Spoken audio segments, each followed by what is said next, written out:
very definitely to the bereaved family. Words cannot describe the quality of human being that God gave us when he gave us Deacon Clinton Hendricks Sr. There's absolutely no vocabulary that is efficient enough and articulate enough to give proper homage to this marvelous human being.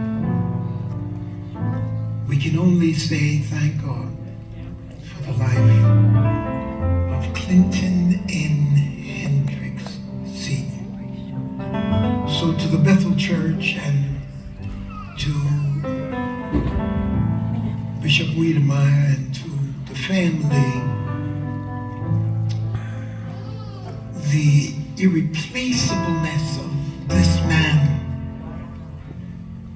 is indeed a fact. I say this because I remember, and I say this only to congregations who were celebrating the life of people on the level of Dr. Hendricks. I tell the story of me being with Bishop Arthur Brazier when he was passing, the late Bishop Arthur Brazier, the kind of man that was exceptional in his field, exceptional in his city and his home, and even in the world. Just to give you an example, when he was having his homegoing service, the president's wife was present, every senator in Illinois was present, the mayor and every councilman was present. And indeed, in fact, the president went to visit him in the hospital when he was sick. That kind of man. I went to visit him because he visited my predecessor, Bishop Robert McMurray, and the late Bishop Robert McMurray. And I don't know how it came out of my mouth, but I said to him, as he was showing me what cancer had done, what prostate cancer had done to his body, I said, sir, it's interesting that none of us is indispensable. And I saw the machination of his mind. I wish it would never come out of my mouth. Don't know how I could have said something so insensitive at such a time as that. Finally, he said to me, he said, Noel, it is true that none of us is indispensable, but some of us are irreplaceable. When I think of the 100 years plus that God has kept Dr. Hendricks with us, working diligently to make other people's lives better, to fortify the Bethel Church, to strengthen Bishop Wiedemeyer and his family, to make sure that the transition to him was smooth and acceptable, to run block for the pastor and the pastor before him, and just to be a great bastion of strength for the council.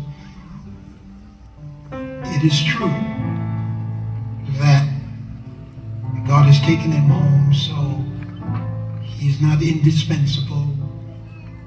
If indispensability was a part of the human existence, then Peter, James, and John would still be here.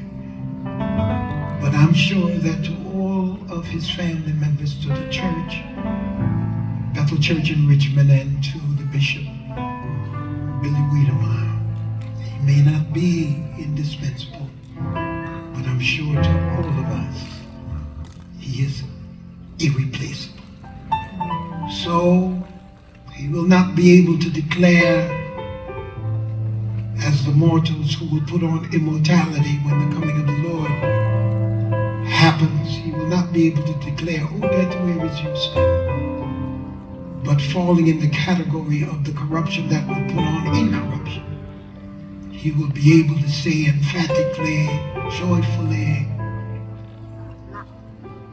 and gratefully, O death, not where is your sting, but O grave, where is your victory? Glory. The great grave cannot hold his body down. And so send him home in a service of rejoicing. He's lived a long life. He's blessed his family. Let there be no serious sorrow as others who have no hope. We will sorrow, but not as others who have no hope. Yes. And we will comfort one another with the words that the same God who took him is coming back again. The dead in Christ shall rise first. Let's rejoice today for a life well lived.